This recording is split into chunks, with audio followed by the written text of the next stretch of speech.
আমি সর্বশক্তিমান আল্লাহর নামে সশ্রদ্ধ চিত্তে শপথ করিতেছি যে আমি গণপ্রজাতন্ত্রী বাংলাদেশ ও বাংলাদেশের সংবিধান এবং রাষ্ট্রপতির প্রতি অকৃত্রিম বিশ্বস্ততা ও আনুগত্য পোষণ করিব। আমি আমার অপরিহার্য কর্তব্য মনে করিয়া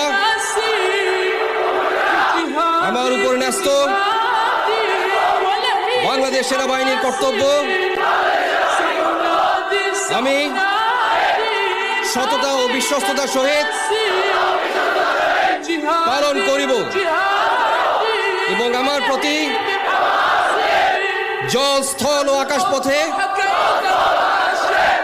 যেখানে যাইবার আদেশ করা হইবে সেখানেই যাইব। আমি আমার জীবন বিপন্ন করিয়াও আমার উপর নিয়োজিত কর্তব্যরত যে কোনো ঊর্ধ্বতন কর্মকর্তার সকল আদেশ পালন এবং মান্য করিব।